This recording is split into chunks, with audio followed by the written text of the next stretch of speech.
So why do you eat when you're not even hungry? I'm going to share with you today what I credit to being able to overcome my own emotional eating, my own cravings, my own stress eating, that actually led to me becoming overweight as I was actively coaching health and fitness. And that might sound like a false dichotomy, right? Something that's not possible.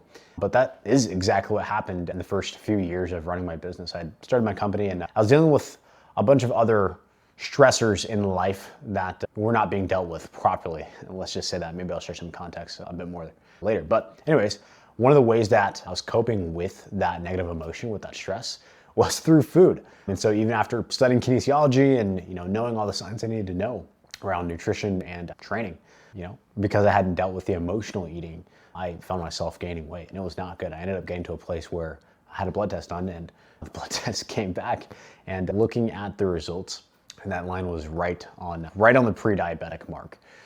And yeah, that threatened me in more ways than just in my health. So anyway, I'm gonna open this up and discuss with you why you're eating even when you're not hungry. And we're gonna go through what's going on at a physiological level. I think that's important because I want you to understand that it's not for no reason. It's not that you're broken. It's not just that you have these cravings that are just, habits that were built up over years.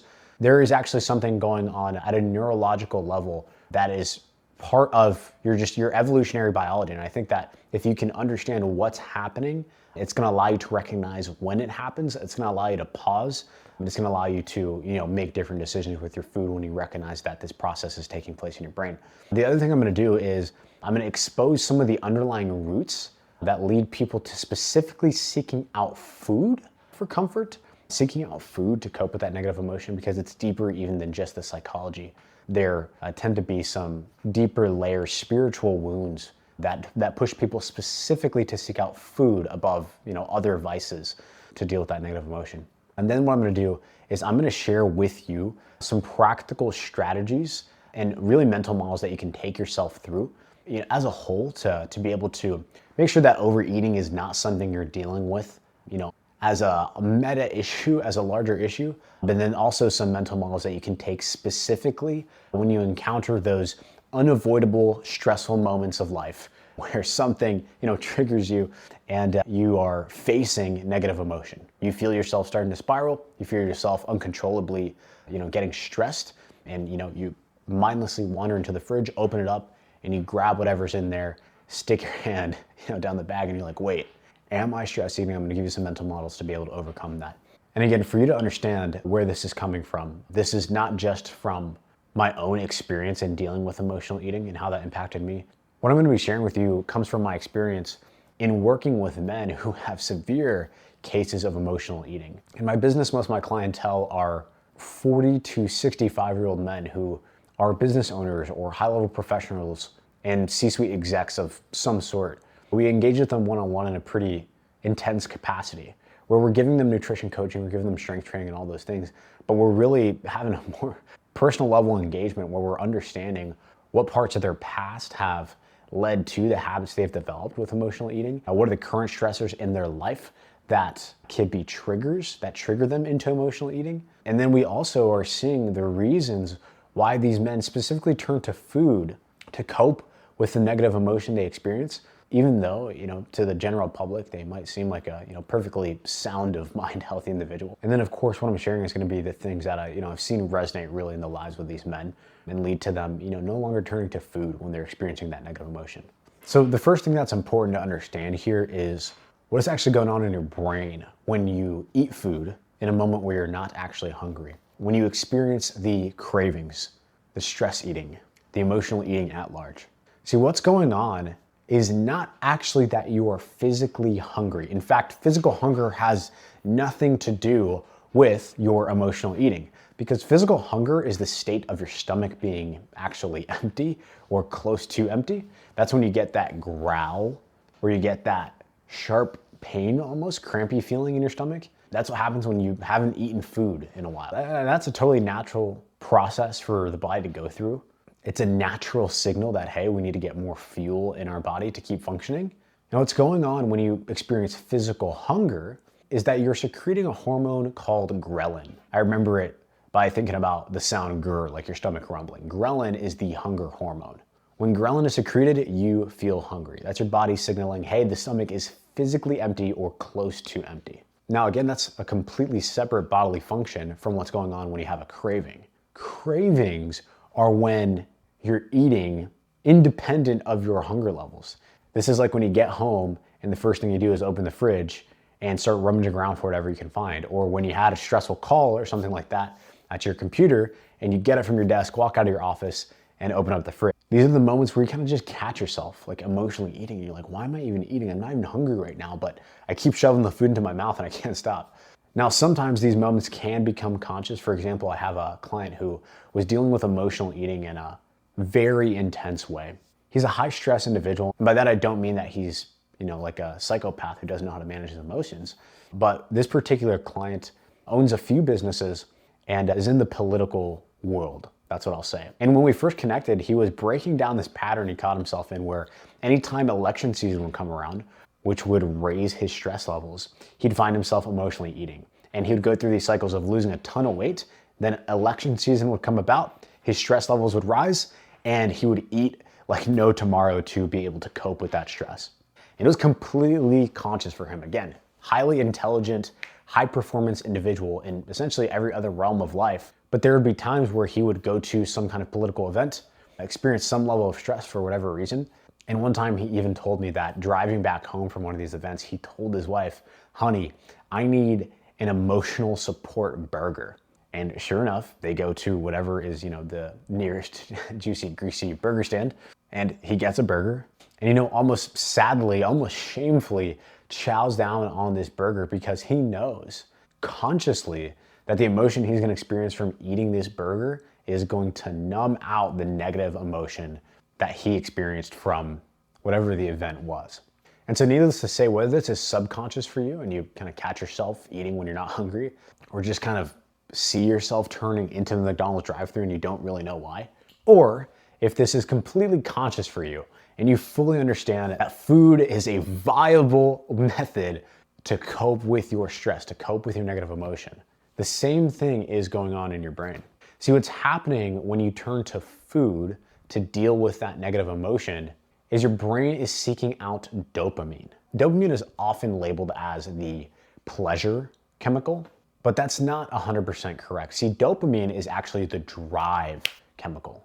Dopamine is secreted to drive action that your brain perceives will lead to reward. So dopamine is actually the precursor to pleasure. It's the drive chemical. It is the chemical messenger that says, keep doing this specific action. It's going to lead to reward. So again, picture yourself opening up that bag of chips and you're fully planning and intending on just eating one or two, but you keep going. And for some reason, your brain's just like, keep going, keep going, keep going, keep going, keep going, eat more. And you can even play this out into just other behaviors outside of eating specifically. See, for me, I became extremely conscious of the dopamine pattern when I was dealing with a porn addiction. That was something where completely conscious, I'd sit down and I'd open up the thing I should not have been looking at. And I would be actively telling myself, stop doing this. You do not want to do this. This is not helpful. This is actually hurtful to you. But because of dopamine, my brain would subconsciously drive this continuous action, and it would just keep going and keep going and keep going and keep going and keep going. And again, this is a totally natural process. Your body has this dopamine response to drive you to take continuous action towards what it perceives as reward. So dopamine in and of itself is not bad. Dopamine is not harmful. This same exact process is what's at play when you're working and you're finishing a task and you are driven to get that done because you know that on the other end of finishing the task, there's going to be reward. Dopamine is that hormone that's at play when you are pursuing your wife. And this is a good thing. You have this idea for this incredible date that you're gonna plan, and it might not be the most convenient thing, but you call around town, you make your reservations, you plan out the gift, you plan how you're gonna surprise her. And again, those actions in and of themselves aren't even necessarily enjoyable, but because of the dopamine system, your brain is driving you to do them. It's saying, keep doing this, keep taking action, follow through, because there's going to be reward. So again, dopamine is not to blame here, but it's important to know that that very powerful process that your body naturally has of being driven to take actions ahead of expected reward, that's what's going on when you are emotionally eating. That's what's going on when you're eating food, even if you're not hungry. So a powerful mindset shift when it comes to dealing with your emotional eating is that emotional eating has nothing to do with hunger and has everything to do with a need for emotional control.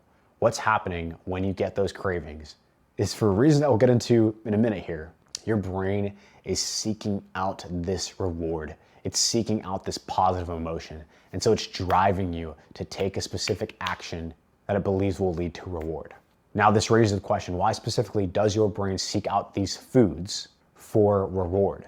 And so we're going to stay here on the biology of this to lay a foundation. And then we're going to take it a few layers deeper to go into what I believe is really causing this at the root. And so anyway, the reason that your brain is seeking out specifically unhealthy foods when you experience this negative emotion and you're seeking emotional control is because the foods that we crave are the foods that are the highest calorie dense.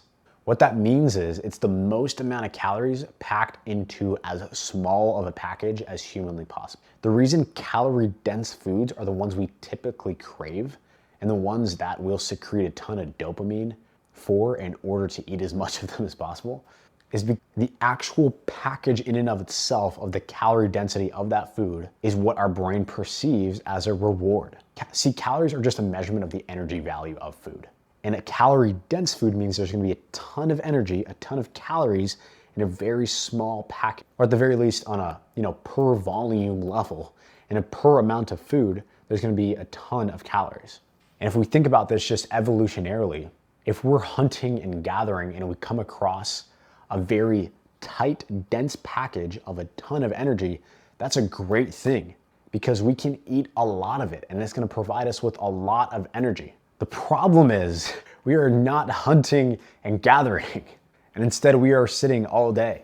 And it's no longer the case where occasionally we might stumble across more calorie-dense forms of food, but it is now the case that the food companies who understand this science at a high level are actually intentionally engineering foods that are extremely calorie dense because they know that number one, you will seek them out to deal with your negative emotion. And number two, they know you'll be able to eat a lot of them and you'll be able to continue eating more and more and more of them. So I'm not putting on a tinfoil hat here and saying that every employee at any kind of food company, wants you to die early, okay?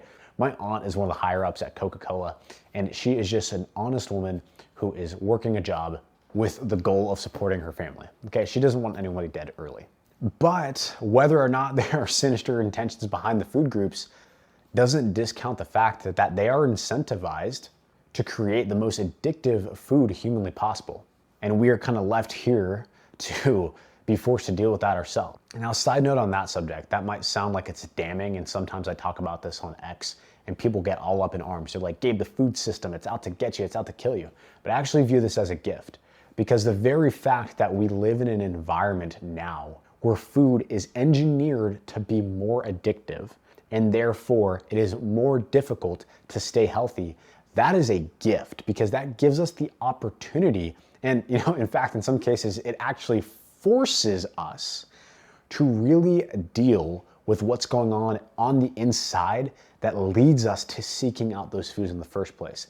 This forces us to self-examine. This forces us to deal with the source of that negative emotion. This forces us to seek out healthier ways of coping with this stress. The fact that nowadays it's harder to avoid these unhealthy, high calorie dense foods, that's a gift because it forces us to seek refuge in dealing with our negative emotion from a never-ending, everlasting source rather than turning to something that's temporary and harmful like food. So we're gonna go deep into that later in this video here. The point is that you are not craving foods that make you full. This has nothing to do with hunger. The foods that are the highest on the satiety index, which means the foods that per amount of food make you feel the fullest, take up the most space in your stomach, things like potatoes or lean proteins. You are not waking up in the middle of the night and saying, you know what, I would really love a grilled chicken breast right now. Or you know what, I'd really love a boiled potato, right? And even if you were craving those things at any point in time, they are so filling and so low calorie compared to something like an Oreo that even if you just ravenously ate these very high satiety foods, you would get so full so fast that you wouldn't be capable of consuming enough calories to lead to you being chronically overweight or chronically obese. At least it's, not likely. Don't challenge me on that. But the specific foods that we turn to when we're experiencing this negative emotion, they're the highest calorie dense foods. They don't fill us up, but they do pack a punch when it comes to the dopamine, because there are so many calories that our brain just feels like we are doing something so good when we eat these foods. And in case that still doesn't prove the point for you, I want you to consider who are the people in the world who have the highest, most intense craving or cases of emotional eating. The people who have the most intense cases of emotional eating are not the super fit, healthy people. They are the most overweight people in this world. Think My 600 Pound Life. The people in My 600 Pound Life, they're not dealing with a hunger issue. These people are actually chronically overfull because they're chronically overeating. But even just from watching the show, I think one of the reasons why it's interesting to people is when you're watching the people in My 600 Pound Life, you're almost considering like, man, there's something wrong with the way this person's brain works. And that's absolutely the case. See, these people are not overeating because they're hungry. They're overeating because there is something broken inside them that has led to them feeling the need to cope with that emotion so hard, whether consciously or subconsciously, using food. This is why you don't tend to see people who have their lives together, generally speaking, in other areas featured on My 600 Pound Life. There's typically familial issues going on. They're typically in some form of poverty or at the very least very below average income.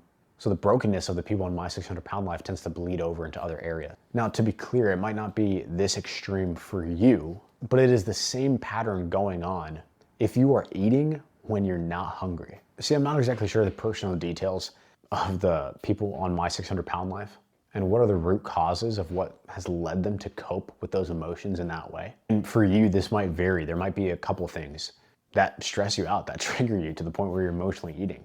It might be something circumstantially going on right now. For example, I'm working with a client at the moment who's seeing a ton of victory in this.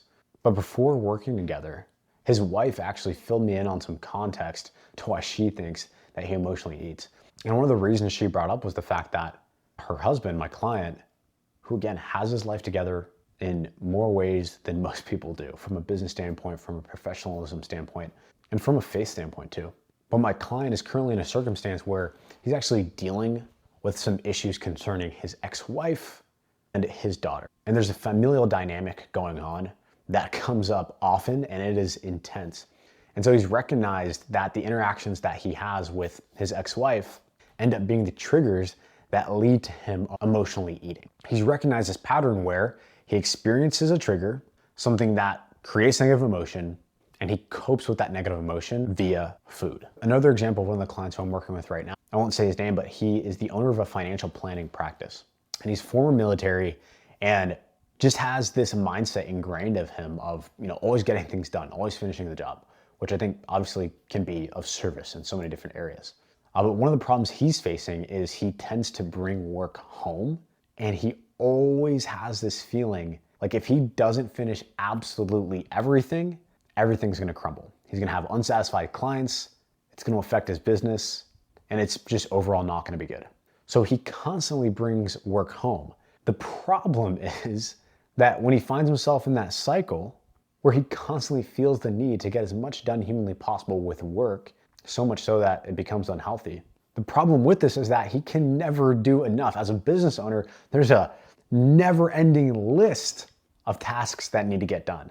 And so if you have an obsession with finishing tasks, or you have a fear around what happens if you don't finish everything that you possibly could, that in and of itself will lend itself to emotional eating.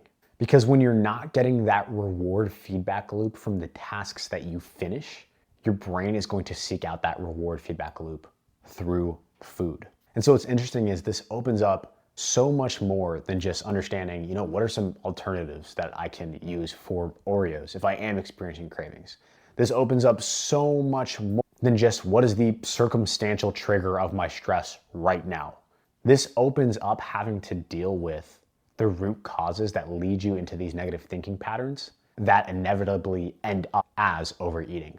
For example, this is something that I've dealt with myself, and I face this quite a bit with the clients I work with, again, mostly business owners. But one of these root cause issues is having this scarcity mindset, this fear of lack. For a lot of business owners, this comes into play when maybe they grew up poor. And so quite literally, they experienced a lack of food. And now that they're financially wealthy and can afford, whatever they want, and there's never a lack of food, their brain has this pattern of seeking out more and more and more food to be able to feel satisfied or to be able to feel safe, like they're not going to have a lack once again like they did as a kid.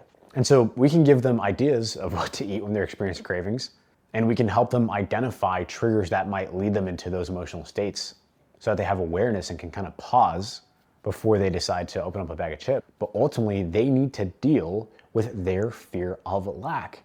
They need to deal with the scarcity that was ingrained in them as a child, because if they don't deal with that scarcity and fear of lack, even if they are to overcome the emotional eating, they're still going to cope with that fear in some other harmful way. So again, this is why I think it's a gift that we're forced to deal with this in this day and age, because it gives us an opportunity to heal wounds from our past that otherwise just would have gone unaddressed. This is something that massively impacted me when I was dealing with my own emotional eating, because my emotional eating would come at any time, at any place, for any potential reason.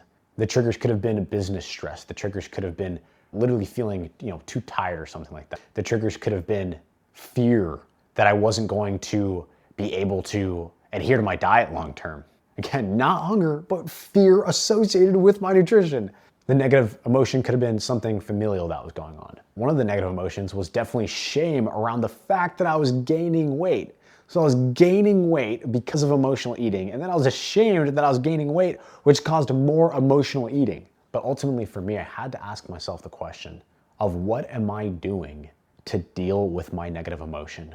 Why is it that I'm seeking out food for comfort, regardless of what the trigger is, instead of seeking out God for comfort? And so ultimately, that's what the answer was for me. See, I had this negative association in my relationship with God where I didn't understand that God was our comforter. I didn't understand that God, being a perfect father, actually wanted to comfort us in those moments where we're experiencing negative emotion. I didn't understand that God wanted to heal our shame. I didn't understand that he wanted to heal our fear of lack. See, my association, my perception of who God was just kind of like a disappointed father who saw all my sin and all my shortcomings and said, not good enough. And that was completely flawed. But that flawed thinking led to me seeking out other forms of coping with my negative emotion instead of going to the source of everlasting peace. And so for me personally, what I had to learn is that I actually have direct access by the Holy Spirit to God, to the ultimate comforter, to Jesus, the Prince of Peace. And I could literally sit there in moments where I was experiencing negative emotion. And instead of turning to food, or in many cases turning to pornography, I could simply ask and pray, Lord, Heavenly Father, comfort me in this moment. Wrap me in your arms, Father. Hold me. And if you've never seen this channel or you don't know who I am and you think that sounds absolutely insane, then I just want to challenge you to try it, because that practice, that understanding that God is the perfect comforter, that's what ultimately has been the most powerful method for me to deal with that negative emotion that has led to me being able to overcome moments where I used to emotionally eat. Additionally, I think it's important to have a relationship with Jesus, because there are going to be root cause spiritual wounds that end up leading to emotional eating. And if those spiritual wounds don't get dealt with by the physician, Jesus Christ, then they're going to keep coming back over and over again And maybe there's a point in your life where you're not seeking out food as the vice to cope with that negative emotion, but ultimately if the wound's not being dealt with, you're gonna seek to cope with it in another harmful way. So that's specifically what has helped me deal with that emotional eating. And to be clear here, I'm not saying that I'm absolutely perfect in this. I'm not saying that there's never any moments where I'm stressed out after a call or something like that, and I don't find myself walking to the fridge and wondering what there is. Sometimes that does still happen. And sometimes I do catch myself getting to the end of the night, and with as much discipline as I have and as much responsibility as I have, looking at my calories for the day and saying, man, I really want to eat this food, and saying, no, I'm not going to do it. And then sometimes overeating. Again, even actively as I'm sitting there thinking, man, I'm emotionally eating right now. This is not good.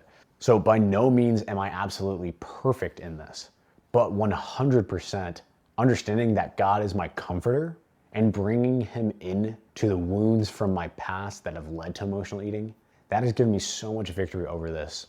So much so that even though I'm not perfect, I've kept the weight off that I gained for 4+ years since. And there hasn't been these wild fluctuations up and down. It's remained relatively steady. But that is what I credit to being able to overcome the habit that led to uncontrollable weight gain, even while I was, working out, living an active lifestyle. And so I want to close this video with just sharing with you a powerful mental model that you can actively take into cases where you might emotionally eat immediately. As in you can apply this, today. So this mental model is very simple. It's understanding that there are only 3 things that we can do with stress, with negative emotion. There's only 3 things that we can do with stress, with negative emotion. The first thing that we can do with stress is we can repress the stress that we experience. We can bottle it up, we can push it down, we can pretend that it is not there. And to be honest, sometimes repressing stress is good. Sometimes that's helpful, right? Maybe you're in a professional setting and something kind of makes you upset. Of course, there are going to be situations where it's not appropriate to simply emotionally react, and you might experience a negative emotion or stress, and you might repress it, you might push it down for a while. Of course, sometimes that can be appropriate. The only problem with repressing stress is that oftentimes, especially men, will let this go on way too long. This is where the term bottling it up comes from. We're pushing it down, we're pretending it's not there, we're ignoring it, but what happens when you bottle something up and then that bottle gets shaken? That bottle explodes everywhere, right? In a violent, harmful, unstoppable way. And so if you repress the stress for too long and never address it, then it's gonna come out in a harmful way. That might be you being unnecessarily, pissed off when you're having a conversation with your wife the next day. That might be a violent outward expression of anger. It also might be that you just start to experience the negative emotion again. You might get reminded of whatever happened that pissed you off, and now you're feeling it again, and then you're faced with that negative emotion. And now you're seeking out ways to cope with it. You're seeking out quick and easy ways to cope with it, which is where that stress eating starts to come in. So the first thing you can do with stress is you can bottle it up, you can repress it, which can be appropriate at times. But again, if it doesn't go and dealt with, it's gonna explode out and can lead to you trying to cope with it via food. Now, the second thing that you can do with stress, the second thing, number 2, is that you can numb the stress. You can be experiencing negative emotion, and then you can seek out other means to numb that feeling of negative emotion. This is definitely where stress eating can come. Again, you're pissed off, you're stressed out. Think back to my client who asked his wife if they can get, an emotional support burger. He was experiencing the negative emotion and intentionally sought out a means to numb that negative emotion via food. And so of course you can think of how this applies to, really any other vice, like alcohol, or for me, this came up a lot with pornography. And so numbing stress can obviously be potentially very harmful, even deadly. But there is one side of this coin that's interesting, because sometimes people will choose healthier means of numbing their stress. So instead of, feeling stressed out and doing a line of cocaine, somebody might go on a run or go on an extremely hard workout to feel something, to feel anything other than stress. The problem with this is, again, you might be numbing the feeling, but you're not dealing with the problem. So that's going to come up again. And sometimes you can't just go for a 5-mile run anytime you get pissed off. The other part is you're now associating exercise, something healthy, with experiences of stress. And that's not a positive association that you want to make. You actually want to perceive exercise as rewarding so that the dopamine feedback loop can drive you to do that behavior. You don't want exercise to be perceived as a numbing activity. You want it to be perceived as a rewarding activity. But again, this is the second thing that you can do. Now, third thing that you can do with stress, and this here ultimately is the answer. This is the healthiest thing that you can do when you experience negative emotion. Number 3 is that you can express that stress. You can express that negative emotion. This is where the term getting something off your chest comes from. Instead of bottling it up and leaving it there for too long only for it to explode out all over everyone, instead of numbing it, not really dealing with it, you are getting it off your chest. You are expressing it. Now again, there's some moments where it's not exactly appropriate to express your stress. Like for example, if you had a stressful work day, you might not just want to come home and dump that and unload it all, onto your wife or to colleagues. However, the healthiest thing you can do is at some point to express that stress. And this can be done a ton of different ways. This can be done just in prayer to God. This is what the idea of a lamentation is. A lamentation is this expression of negative emotion to God, bringing your concerns to God. And this is actually what King David was using when he was writing most of the book of Psalms. Because if you look at the book of Psalms here, I'm going to turn to, let's see here, I can just pick a random Psalm. It'll probably be an expression of negative emotion. Let's see. I think one of them I like as an example for this is Psalm 11 or Psalm 10. We'll just use, hold on, cool. Yeah, we'll use Psalm 10. Psalm 10 is great. But here's an example, quite literally, of David, King David. For context here, he's in an extremely traumatic and stressful experience, at this moment in time as he's writing this. He's currently being pursued by a psychopathic, murderous king. He's behind enemy lines. He's hiding in caves. He's experiencing as much stress as anyone could possibly experience. And this is how he communicates with God. It's very interesting. He says this, Psalm 10. Why, Lord, do you stand far off? Why do you hide yourself in time? Why do you hide yourself in times of trouble? In his arrogance, the wicked man hunts down the weak who are caught in the schemes he devises. He boasts about the cravings of his heart. He blesses the greedy and reviles the Lord. In his pride, the wicked man does not seek him. In all his thought, there is no room for God.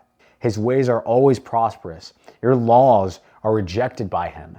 He sneers at all his enemies. He says to himself, nothing will ever shake me. He swears no one will ever do me any harm. His mouth is full of lies and threats, and trouble and evil are under his tongue. He lies in wait near the villages. From ambush, he murders the innocent. His eyes watch in secret for his victims like a lion in cover. He lies in wait. He lies in wait to catch the helpless. He catches the helpless and drags them off in his net. His victims are crushed. They collapse. They fall under his strength. He says to himself, God will never notice. He covers his face and never sees. Arise, Lord, lift up your hand, O God. Do not forget the helpless. Why does the wicked man revile God? Why does he say to himself, he won't call me to account? But you, God, I'm going to stop right here just to paint a picture here and we'll continue. But anyway, the point is that David is having a massive, powerful, guttural, passionate expression of his negative emotion, expression of his concerns, his specific concerns to God. So he's not just coming to God and saying like, hey God, I'm pretty stressed out today, it was a hard day. Or, hey, I know you don't want to hear this, but I'm upset. He's saying, God, why specifically do you stand far off? Why does it seem like you're not even here? Why are you allowing this specific thing to take place? He's bringing this to God boldly. An expression here of stress, a lamentation. Now, here's what makes it a lamentation actually, instead of just being like a expression of this negative emotion, because this is the problem with therapy. Although therapy can be useful, and this is why it's valuable to people. People find value in just getting things off their chest, right?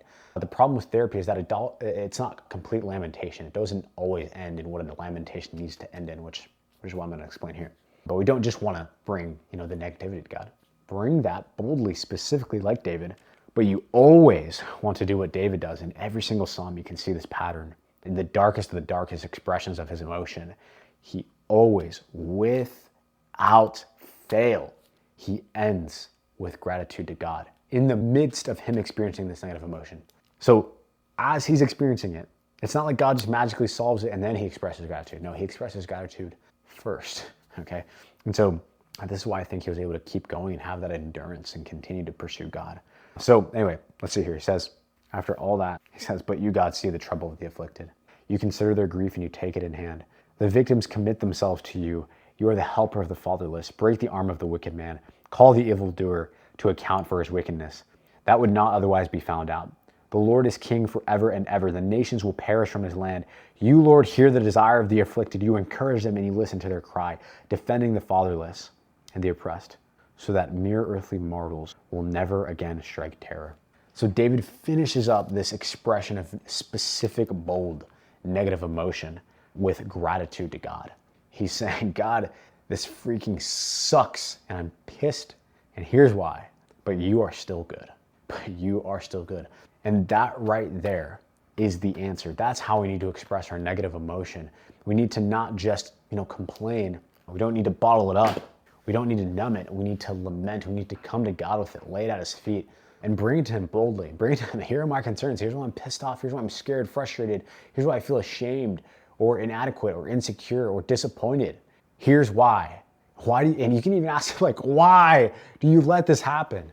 But ultimately, we want to bring ourselves to be able to still thank God in those moments. And the word says in the New Testament as well that when we bring our requests to God with thanksgiving, that we'll experience a peace that transcends all understanding in Christ Jesus. So we'll experience a peace that transcends all understanding when we bring our requests to God with thanksgiving. With thanksgiving, we'll experience a peace that is so peaceful that it makes literally no sense. It will transcend all understanding. There might not have even been anything practically, tangibly solved, but you will experience the peace. It will transcend all understanding. And so that ultimately is the most powerful thing that you can do in those moments where you're experiencing stress, those moments where you would typically open the fridge or open the freezer, whether consciously or subconsciously. Or if you catch yourself, doing it subconsciously, and you can stop there and ask, hold on, what negative emotion am I experiencing? And just try this. Just bring your concerns to God and end it with thanksgiving like King David did. And you're going to experience a peace that transcends all understanding.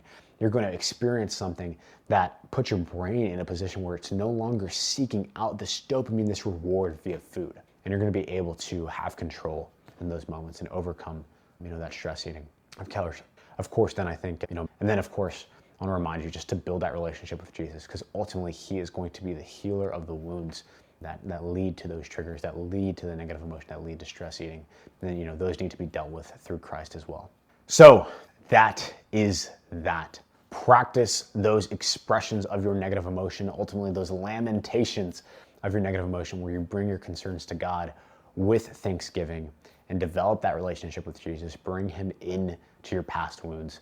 And that is what I believe is going to solve your emotional eating, solve your craving, solve your stress eating, give you victory over those in such a way where you're able to lose weight, where you're able to keep it off, where you're able to steward your body in a way that doesn't just honor and glorify God, but in a way that empowers you to serve the mission that he's calling you to here on earth. That's it. See you on the next one.